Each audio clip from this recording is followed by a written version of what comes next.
श्री कृष्ण की दृष्टि में सच्चा संस्कार बाहरी अनुशासन से नहीं बल्कि आंतरिक संतुलन से जन्म लेता है। जब माता जीवन को स्वीकार करती है, धैर्य रखती है और ईश्वर पर विश्वास करती है, तो वही भाव गर्भस्थ शिशु के स्वभाव में उतरने लगते हैं। संस्कारी जन्म का अर्थ यह नहीं कि शिशु भविष्य में कभी संघर्ष नहीं करेगा। श्री कृष्ण कहते हैं, संस्कार व्यक्ति को संघर्ष से भागना नहीं बल्कि उसे समझने और पार करने की शक्ति देते हैं। ऐसे शिशु का मन बचपन से ही स्थिर और विवेकपूर्ण होता है। क्या आप जानते हैं कि एक शिशु जन्म लेने से पहले ही जीवन के कई रहस्यों को अनुभव कर चुका होता है?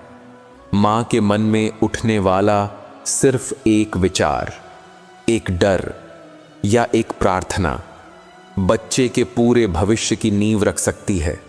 यह कोई कहानी नहीं है, यह कोई कल्पना नहीं है, यह वही गूढ़ सत्य है जिसे श्री कृष्ण ने हजारों वर्ष पहले गर्भ गीता में प्रकट किया था। श्री कृष्ण कहते हैं, जीवन की शुरुआत जन्म के बाद नहीं होती, चेतना गर्भ में ही आकार लेने लगती है।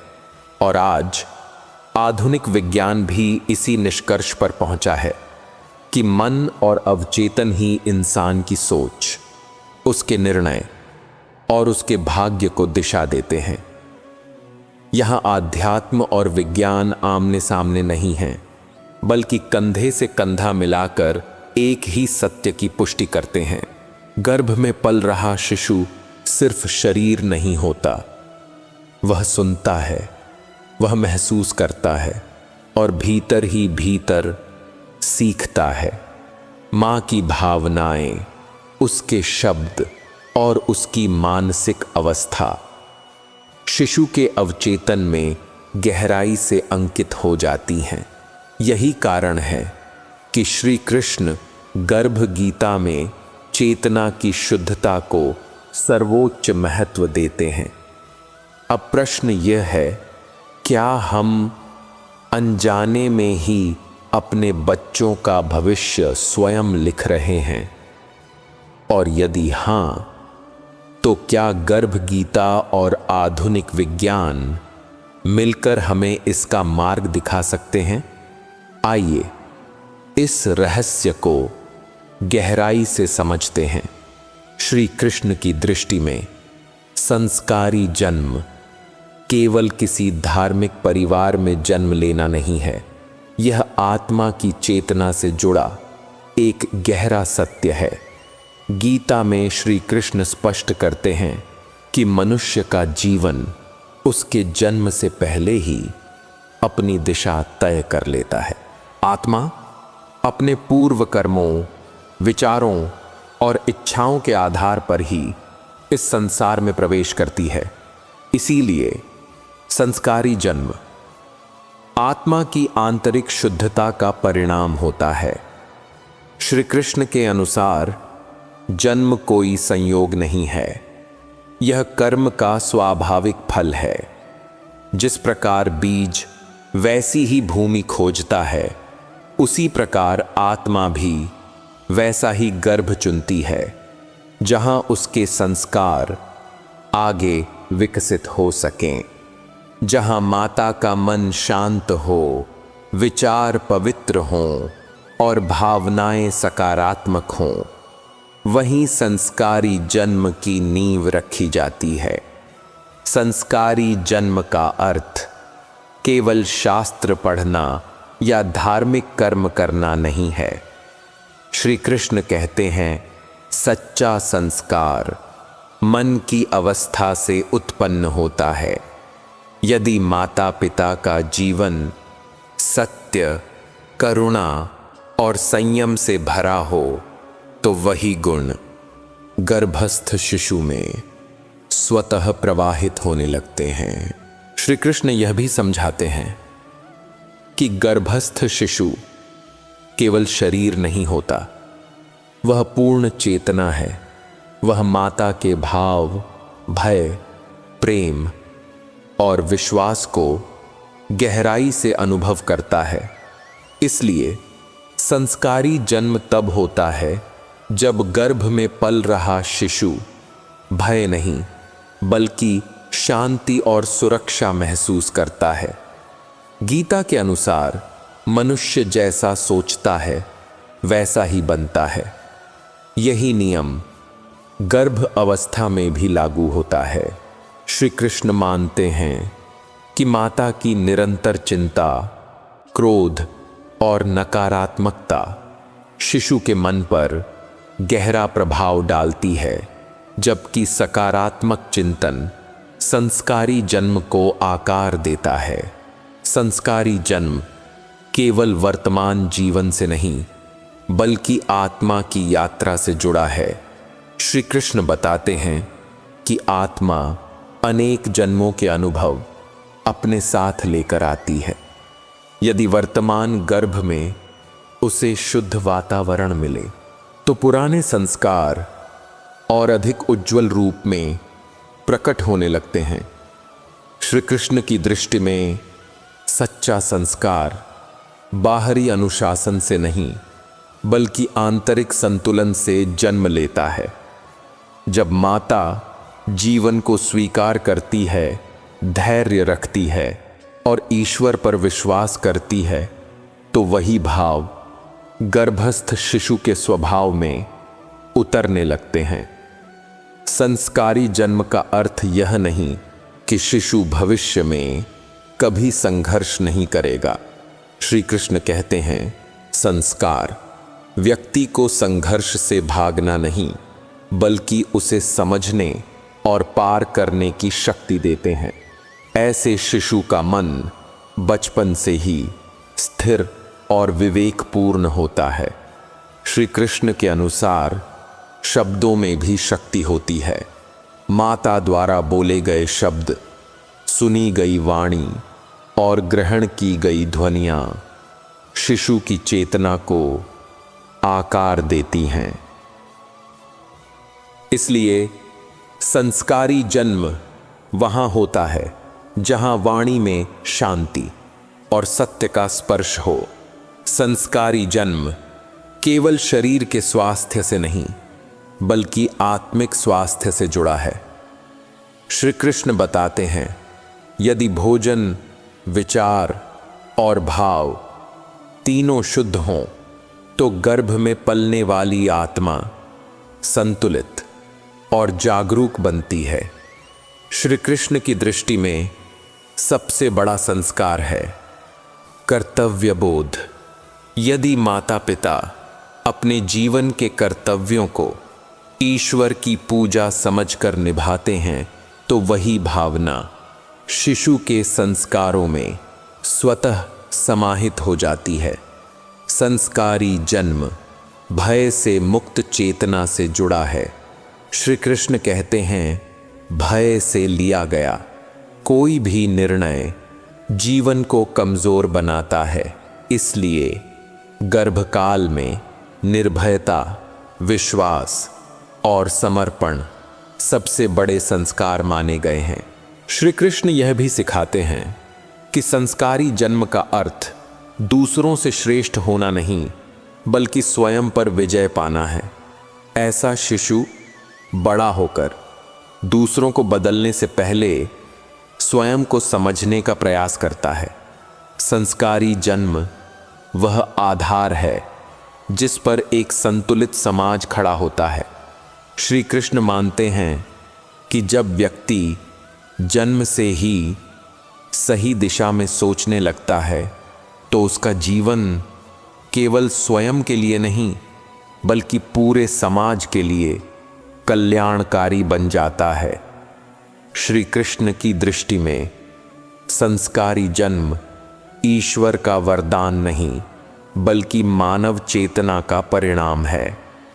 जब माता पिता अपने विचार, कर्म और भाव को शुद्ध करते हैं तब गर्भ में पलने वाली आत्मा स्वतः संस्कारों से भर जाती है।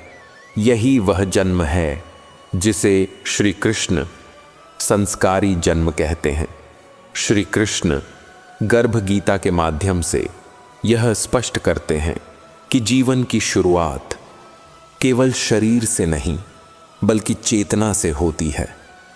आज आधुनिक विज्ञान भी यह मानने लगा है कि मन और अवचेतन मन पूरे जीवन की दिशा तय करते हैं।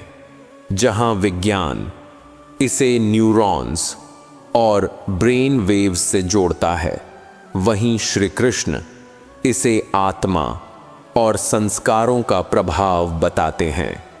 गर्भ गीता के अनुसार गर्भ में स्थित शिशु पूर्ण रूप से सचेत होता है। वह माता के भाव, भय, प्रेम और विचारों को ग्रहण करता है। आधुनिक मनोविज्ञान भी यह स्वीकार करता है कि गर्भकालीन वातावरण शिशु के अवचेतन मन में स्थायी स्मृतियां बनाता है, जो आगे चलकर उसके व्यवहार और व्यक्तित्व को प्रभावित करती हैं। श्री कृष्ण कहते हैं, मनुष्य जैसा सोचता है वैसा ही बनता है।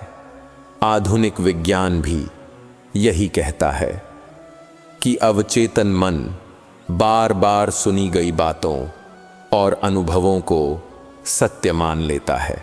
गर्भ गीता और विज्ञान दोनों इस सत्य पर सहमत हैं कि शुरुआती मानसिक छाप जीवन भर साथ चलती है। गर्भ गीता में उल्लेख है कि आत्मा जन्म से पहले ही अपने कर्मों का ज्ञान रखती है। आधुनिक विज्ञान इसे स्मृति निर्माण और भावनात्मक प्रभाव के रूप में समझाता है। विज्ञान भले ही आत्मा शब्द का प्रयोग न करे, पर परिणाम वही स्वीकार करता है कि प्रारंभिक अनुभव गहराई तक अंकित हो जाते हैं। श्री कृष्ण बताते हैं कि भय में पली चेतना कमजोर बनती है। आधुनिक न्यूरोसाइंस भी यही कहती है कि गर्भकाल में तनाव शिशु के मस्तिष्क विकास को प्रभावित करता है। यहाँ आध्यात्म और विज्ञान एक ही सत्य को अलग अलग भाषा में समझाते हैं। गर्भ गीता के अनुसार माता का मन जितना शांत और स्थिर होगा, शिशु का अवचेतन उतना ही संतुलित बनेगा। विज्ञान भी ध्यान, सकारात्मक सोच और भावनात्मक स्थिरता को स्वस्थ मन के लिए अनिवार्य मानता है। यह सिद्ध करता है कि प्राचीन ज्ञान समय से बहुत आगे था।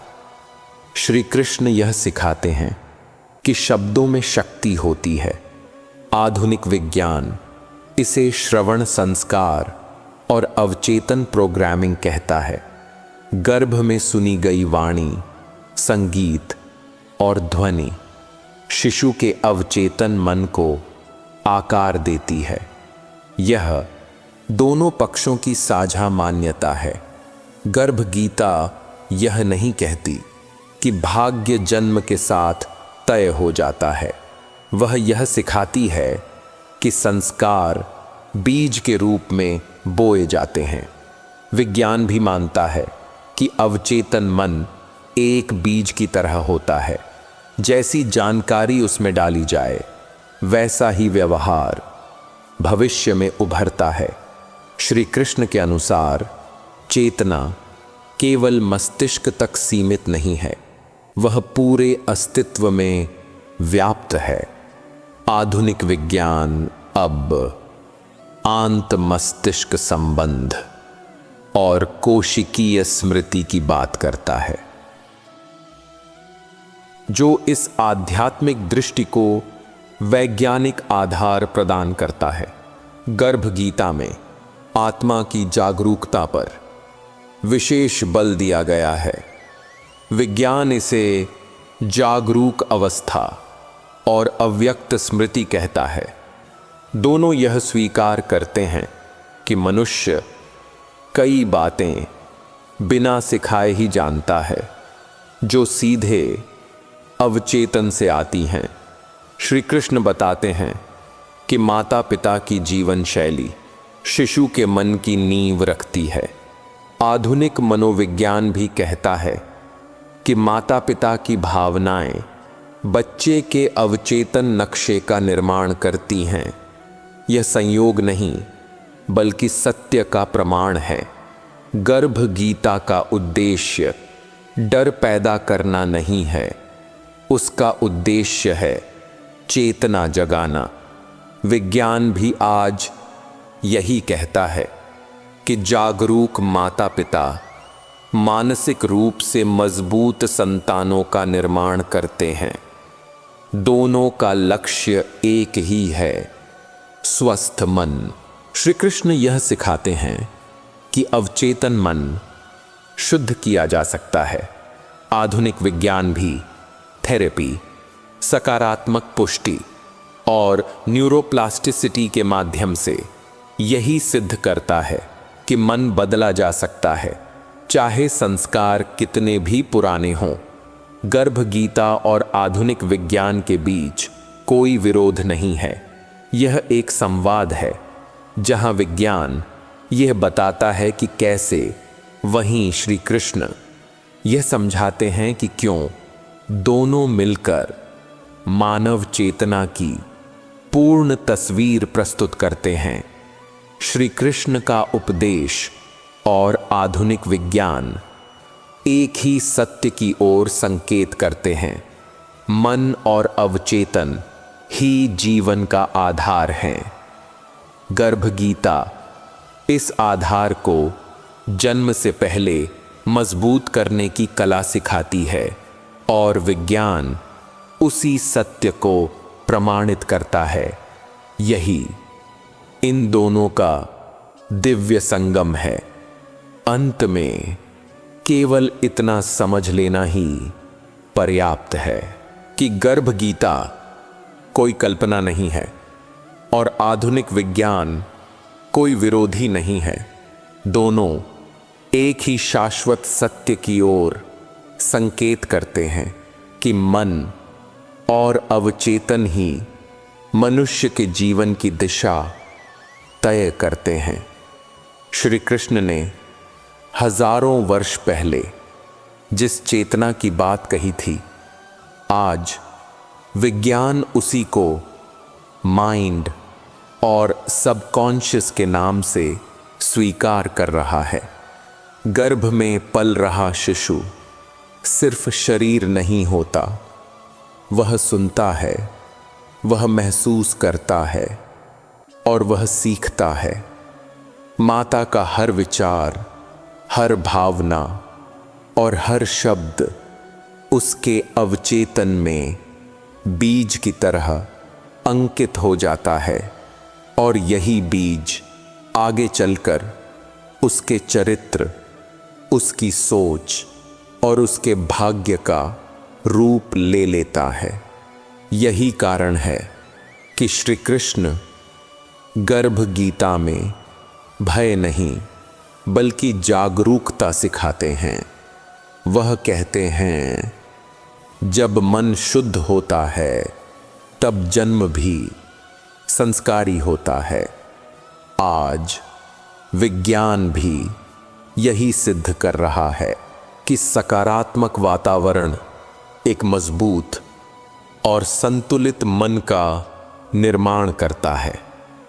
यदि हम सच में आने वाली पीढ़ी को बेहतर बनाना चाहते हैं तो इसकी शुरुआत गर्भ से ही करनी होगी, क्योंकि जब चेतना शुद्ध होती है तभी एक श्रेष्ठ जीवन का जन्म होता है। यही गर्भ गीता का सार है और यही विज्ञान का सत्य।